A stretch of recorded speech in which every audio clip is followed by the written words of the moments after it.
गांव में दीपक नाम का एक 20 वर्षीय युवक रहता था। दीपक के पिता भीखू और उसकी माँ सुंदरी गांव के जमींदार चौधरी के खेतों में काम किया करते थे। एक दिन भीखू अपने माँ और पिता को खेत में खाना देने आया कि तभी जमींदार चौधरी उससे बोला, दीपक, जिस तरह से बड़ी फिक्र से तुम अपने माता पिता को खाना देने आते हो, इसी तरह काम में उनका हाथ भी बटा लिया करो। चौधरी साहब, मैं माँ और पिताजी की तरह खेतों में काम नहीं करूंगा। अच्छा, तो फिर तुम क्या करोगे? मैं हमेशा से कुछ नया करना चाहता हूँ चौधरी साहब, जिससे मैं अधिक से अधिक धन कमा सकूं। इसका मतलब तुम चोरी करना चाहते हो?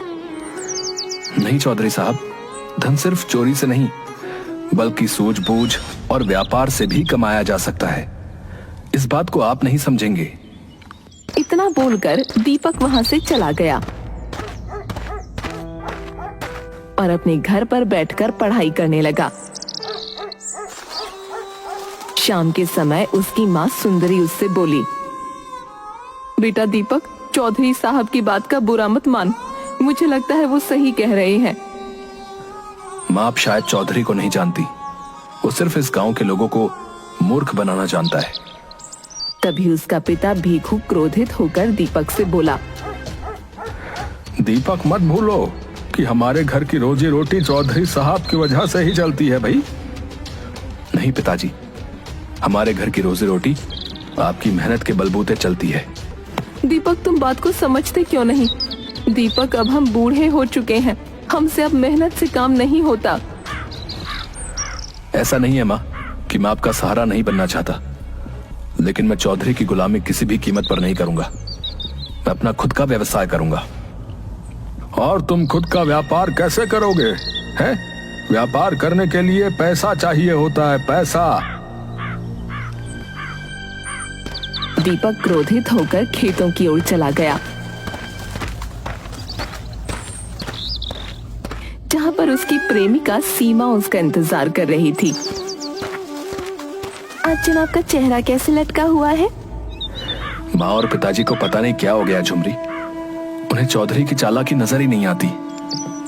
उसमें उनकी कोई गलती नहीं। हमारे गांव में वैसे भी काम की कमी है और चौधरी के खेतों में बहुत काम है, वो बेचारे कर भी क्या सकते हैं। सीमा, मेरे दादाजी ने चौधरी से कुछ रुपए का कर्ज लिया था और उसके बदले में उसने भारी ब्याज लगाकर उनसे उनकी जमीन छीन ली। मैंने सुना है दीपक कि वो जमीन बंजर पड़ी हुई है। तुम्हारे पिताजी तो उस जमीन को मनहूस मानते हैं, क्योंकि तुम्हारे दादाजी वहीं से लापता हुए थे, जो आज तक नहीं मिले। एक दिन मैं अपने दादाजी के लापता होने का रहस्य भी सुलझा कर रहूंगा।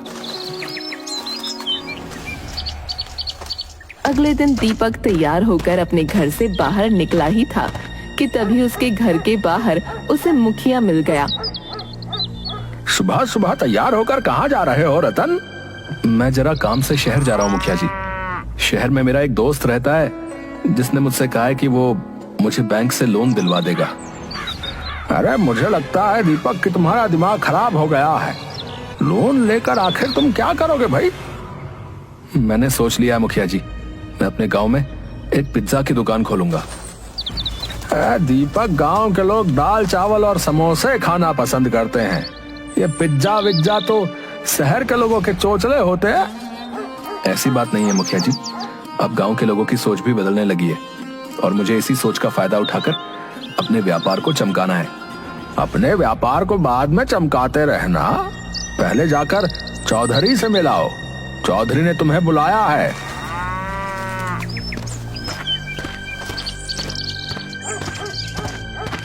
दीपक सीधे चौधरी से मिलने चला गया। मैं तुम्हारा ही इंतजार कर रहा था। आपने मुझे क्यों बुलाया चौधरी साहब? देखो दीपक, मैं जानता हूं कि तुम मुझसे माफी तो मांगोगे नहीं। माफी? लेकिन आखिर मैंने क्या किया है? कल तुमने मुझसे जिस अंदाज में बात की थी, तुम्हारा वो अंदाज मुझे बिल्कुल भी पसंद नहीं आया। मुझे पता है, तुम्हें लगता है कि मैंने तुम्हारे दादाजी की जमीन बेईमानी से हड़पी थी। इसमें कोई शक की बात नहीं है चौधरी जी, इस बात पर तो मैं अभी भी कायम हूँ। तो उनका पोता होने के नाते क्या तुम्हारा कर्तव्य नहीं बनता कि तुम उस जमीन को उनका कर्ज चुकाकर वापस ले लो? चौधरी की बात सुनकर दीपक गहरी सोच में डूबता हुआ बोला, पहली बार आपने सही बात की है। मैं बहुत जल्द अपने दादा की जमीन आपसे छुड़वा लूंगा। दीपक, ये मैं क्या सुन रहा हूँ कि तुमने चौधरी से वादा किया है कि तुम अपने दादा की जमीन उससे छुड़वा लोगे? हाँ, तो इसमें गलत क्या है? वो जमीन मेरे और आपके पुरखों की है। बेवकूफ, मनहूस जमीन की वजह से मेरे पिता पागल हो गए थे, जो वहीं से लापता हुए थे, जिनका आज तक कहीं पता नहीं चला। और वैसे भी वो जमीन बंजर है, तुम उसमें कुछ भी नहीं उगा पाओगे। बंजर है तो क्या हुआ पिताजी, मैं उस जमीन की छाती फाड़कर उसमें अनाज उगाऊंगा, लेकिन वो जमीन वापस लेकर जरूर आऊंगा और एक दिन अपने दादाजी के लापता होने का रहस्य भी सुलझा कर रहूंगा। लेकिन तुम उस जमीन को छुड़ाओगे कैसे? तुम्हारे पास धन है क्या? मैं कल शहर जा रहा हूँ पिताजी, मुझे आशीर्वाद दीजिए। वैसे तो मैं पिज्जा की दुकान अपने गांव में ही खोलने की बात कर रहा था, लेकिन अब मैं शहर में ही कोई काम धंधा करके इतना धन कमा कर लाऊंगा कि मैं अपने दादा की जमीन चौधरी से वापस ले सकूं। अगले दिन दीपक शहर चला गया। शहर में उसका दोस्त मोंटी रहता था। दीपक, ये शहर है, तेरा गांव नहीं, समझा? यहाँ पर नौकरी इतनी आसानी से नहीं मिलती और तुझे कोई काम धंधा भी नहीं आता, समझा? तो मुझे किसी भी तरह से बस कहीं पर काम पर लगवा दे। ठीक है, मेरे चाचा के बहुत बड़ी पिज्जा की दुकान है, मैं उनसे तेरी बात कर लेता हूँ, ठीक है? अगले दिन मोंटी दीपक को अपने चाचा की दुकान पर ले जाकर बोला, चाचा, ये दीपक है, मेरे गांव का दोस्त। ये आपकी पिज्जा की दुकान पर ना काम करना चाहता है। ये तुमने बहुत अच्छा किया मोंटी, जो तुम इसे यहाँ ले आए। वैसे भी एक ईमानदार व्यक्ति की तलाश थी मुझे, और अगर इस देश में कहीं ईमानदारी बची है तो वो सिर्फ गांव में। मैं आपसे एक बात और कहना चाहता हूँ चाचा जी। हाँ बोलो। मैंने शहर के कॉलेज में प्राइवेट एडमिशन लिया था, मुझे उसकी फीस भी चुकानी है। क्या मैं आपकी दुकान पर रात में रह सकता हूँ? मैं दिन भर काम करूंगा और रात में पढ़ाई करूंगा। तुम्हारे विचार सुनकर मुझे बहुत अच्छा लगा। मुझे विश्वास है कि तुम एक दिन बहुत बड़े आदमी बनोगे। उस दिन से दीपक डिलीवरी बॉय का काम करने लगा और रात में किताबें खोलकर पढ़ता रहता। एक दिन दीपक मोंटी के चाचा से बोला, चाचा जी, आपकी पिज्जा तो बहुत ही प्रसिद्ध है, क्या आप मुझे पिज्जा बनाना सिखाएंगे? जिसमें सीखने की ललक होती है वही अपनी मंजिल को पाते हैं। मैं तुम्हें जरूर पिज्जा बनाना सिखाऊंगा। दीपक कुछ ही दिनों में बेहतरीन पिज्जा बनाने में निपुण हो गया। अब उसके पास अच्छे खासे पैसे इकट्ठा हो गए थे। दीपक अपने दोस्त मोंटी से बोला, मोंटी, तुमने कहा था कि तुम मुझे बैंक से कुछ लोन भी दिलवा सकते हो। हाँ, क्यों नहीं, मैं तुम्हें आज ही बैंक से लोन दिलवा देता हूँ, लेकिन ध्यान रखना, तुम्हें महीने की इंस्टॉलमेंट ध्यान से जमा करनी होगी। मोंटी ने दीपक को बैंक से लोन दिलवा दिया। दीपक बैंक के पैसे और खुद के जमा किए हुए पैसे अपने गांव के चौधरी के पास ले जाकर बोला, ये लीजिए चौधरी साहब, मेरे दादा ने जो आपसे कर्जा लिया था ब्याज सहित वापस लौटा रहा हूँ। अब आप मुझे मेरी जमीन के कागज वापस दे दीजिए। चौधरी ने मुस्कुराते हुए जमीन के कागज दीपक को वापस कर दिए। दीपक खुश होता हुआ वहां से चला गया। चौधरी का साथी संपत चौधरी से बोला, है चौधरी साहब, आजकल के लड़के कितने मूर्ख होते हैं, ये मुझे आज पता चला है। अरे इस मूर्ख से पूछो कि बंजर जमीन पर ये आखिर करेगा क्या? उस जमीन को मैंने कई बार हटाने की कोशिश की, मगर किसी ने नहीं खरीदा। जब इस लड़के की बातें मैंने सुनी तो मैं समझ गया कि ये एक नंबर का मूर्ख है। घर जाकर वो कागज दीपक ने अपने पिता के हाथ पर रख दिए। मुझे तुम पर बहुत तरस आता है। जो पैसे तुमने मेहनत से कमाए, तुम उन पैसों से कोई और भी व्यापार कर सकते थे। आज भले ही आपको मुझ पर तरस आ रहा है पिताजी, मगर मुझे विश्वास है कि एक दिन आपको मुझ पर गर्व होगा। दीपक के पास थोड़े बहुत पैसे बचे थे। दीपक मुखिया के पास आकर बोला, मुखिया जी, आपकी बाजार में जो दुकान खाली पड़ी हुई है, क्या आप मुझे वो किराए पर उठा सकते हैं? उस दुकान पर तुम क्या करोगे भाई? मैंने शहर में बहुत अच्छा पिज्जा बनाना सीखा है। मैं दुकान पर बैठकर पिज्जा बनाऊंगा। अरे भाई, मेरी समझ में नहीं आता दीपक कि आखिर तुम्हारे दिमाग में चलता क्या रहता है, हैं? जब तुम्हें पिज्जा ही बेचना था तो फिर तुम्हें बंजर जमीन लेने की क्या आवश्यकता थी, बताओ? लेकिन फिर भी तुम इतने बड़े मुंह से मुझसे दुकान मांगने आए हो तो मैं इनकार नहीं करूंगा। भैया ले जाओ। दीपक उस दिन से मुखिया की दुकान पर मेहनत से पिज्जा बनाने लगा और अपने पिता से बोला, पिताजी, अब आपको चौधरी के खेत में काम करने की जरूरत नहीं है। आज से आप दुकान पर बैठकर पिज्जा बेचेंगे। भीखू ने दीपक की बात का कोई जवाब नहीं दिया। अगले दिन से भीखू पिज्जा की दुकान पर बैठने लगा और दीपक बंजर खेत में जाकर जी तोड़ मेहनत करने लगा। उसमें हल चलाने लगा, मगर दीपक के लाख कोशिश के बाद भी उस जमीन पर अनाज का एक दाना नहीं उगा। दीपक उदास होकर अपने खेत में बैठा ही था कि तभी भीखू वहां आकर बोला, अरे पकड़ो अपना पिज्जा। तुमने तो मेरा धोबी जैसा हाल किया है, जो न घर का रहा न घाट का। गांव में तुम्हारा बनाया हुआ पिज्जा कोई सूंघता तक नहीं, और ऊपर से बंजर जमीन पर हल चलाते चलाते तुम हाल से बेहाल हो गए हो। लगता है हमारी किस्मत में भूखा मरना ही लिखा है। इतना बोलकर भीखू वहां से चला गया। समझ में नहीं आता कि इस जमीन पर फसल क्यों नहीं उग रही। मैंने नए जमाने की सारी तकनीक इस्तेमाल कर ली, इस जमीन में कुछ तो गड़बड़ है। तभी दीपक की नजर खड़े हुए एक गंदे और मैले बूढ़े व्यक्ति पर पड़ी। दीपक उस व्यक्ति के पास पहुंचकर बोला, कौन हो तुम? तुम्हें इस गांव में पहले तो कभी नहीं देखा। वो व्यक्ति दीपक को गौर से देखता हुआ बोला, तुम जमुना दास के पोते मालूम होते हो? हाँ हाँ, लेकिन आपको मेरे दादाजी का नाम कैसे पता, और आप मुझे कैसे जानते हैं? तुम्हारी शक्ल तुम्हारे दादा से जरूर मिलती है। मैं काफी दिनों से देख रहा हूँ कि तुम इस जमीन पर हल चला रहे हो, मगर तुम चाहे जितनी भी कोशिश कर लो, ये जमीन फसल का एक दाना नहीं उगाएगी। आप कहना क्या चाहते हैं? तुम्हारे दादाजी एक पढ़े लिखे व्यक्ति थे और विज्ञान से बहुत ही ज्यादा प्रभावित थे। उन्होंने इस जमीन पर एक ऐसा प्रयोग किया था जिसका राज सिर्फ मैं जानता हूँ। मतलब ये जमीन बीजों को स्वीकार नहीं करेगी, बल्कि फसल को ही स्वीकार करेगी। मैं आपकी बात का मतलब बिल्कुल नहीं समझ पा रहा हूँ। तुम्हारे हाथ में ये पिज्जा है, तुम इस पिज्जा के टुकड़े करके इस जमीन पर बो दो और अगले दिन कमाल देखना। इतना कहकर व्यक्ति वहां से चला गया।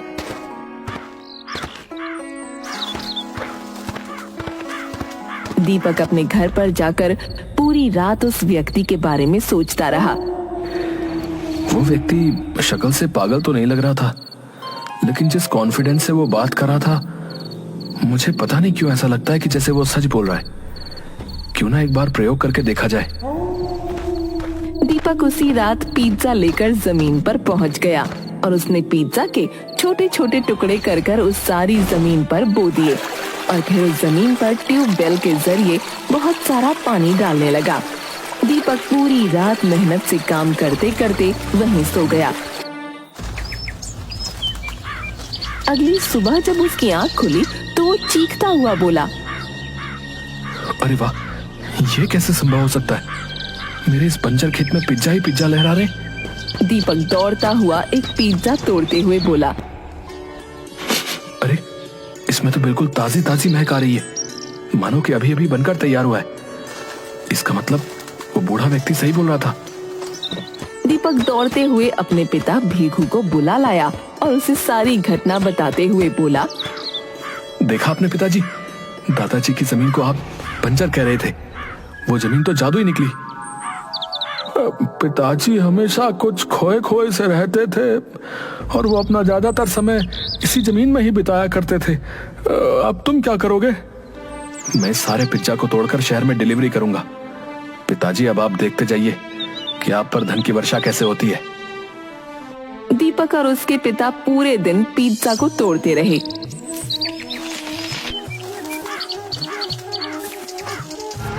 दीपक को सारा पिज्जा लेकर मोंटी के चाचा के पास चला गया। अरे इतने सारे पिज्जा एक ही रात में कैसे बना लिए भाई? ये तो ताजा है, किसी फैक्ट्री से सेटिंग हो गई है क्या? ऐसा ही समझो।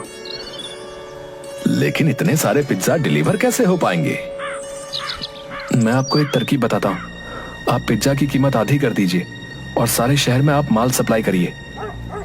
बाद में अगर माल मेरे पास नहीं आया तो फिर मेरी तो दुकानदारी खराब हो जाएगी।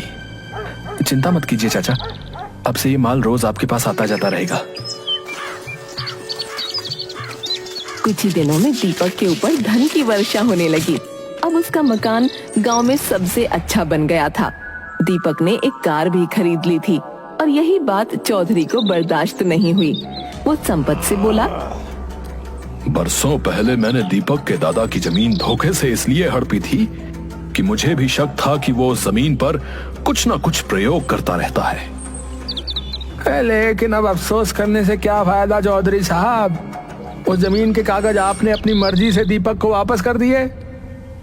ये कल का लौंडा अगर ऐसे ही तरक्की करता रहा तो वो दिन दूर नहीं जब गांव में चौधरी उसे कहा जाएगा और मुझे मूर्ख। तो अब आप क्या करेंगे? तुम मुझे शायद जानते नहीं हो संपत, मेरे सीने में बरसों पहले का राज आज भी दफन है। कल मैं दीपक के परिवार का किस्सा ही समाप्त कर दूंगा। चौधरी और संपत अगली रात दीपक के खेत में पहुंचे। दीपक अपने पिता और सीमा के साथ अपने खेत से पिज्जा तोड़ रहा था कि तभी चौधरी कड़कती आवाज में बोला, बस बहुत हो गया रतन, जितने तुमने ऐश के दिन काटने थे काट लिए। इतना बोलकर चौधरी ने पिस्तौल निकाल ली। ये क्या कर रहे हैं चौधरी साहब? कहीं आपका इन सबकी हत्या करने का इरादा तो नहीं है? इरादा तो यही है मेरा। और दीपक की तरफ देखकर बोला, बरसों पहले तुम्हारे दादाजी इसी जमीन से लापता हो गए थे। मैं बताता हूँ तुम्हें, वो लापता नहीं हुए थे, बल्कि मैंने उनकी हत्या की थी, क्योंकि मुझे शक था कि वो जमीन पर कुछ खास प्रयोग कर रहा था। मगर वो क्या कर रहा था ये मैं आज तक नहीं जान पाया। इस राज को सिर्फ उसका दोस्त जानता था, जिसे मैंने बरसों ढूंढा लेकिन वो नहीं मिला। चौधरी ने इतना कहा ही था, तभी उसके कानों में पीछे से उसी बूढ़े व्यक्ति की आवाज टकराई जो कि पुलिस लेकर आया था। शायद तुम मुझे ही तलाश रहे थे। बूढ़ा व्यक्ति दीपक की ओर देखकर बोला, चौधरी बिल्कुल सही कह रहा है दीपक, इसी ने तुम्हारे दादा की हत्या की थी। मैंने अपनी आंखों से इसे हत्या करते हुए देखा था। मैं जान बचाकर वहां से भाग गया था। मैंने ये बात जब भीखू को बतानी चाहिए, तब तक चौधरी ने भीखू को अपने विश्वास में ले लिया था। लेकिन जब मैंने तुम्हें जमीन पर जूझते हुए देखा तो मैं समझ गया कि तुम अपने दादा पर ही गए हो।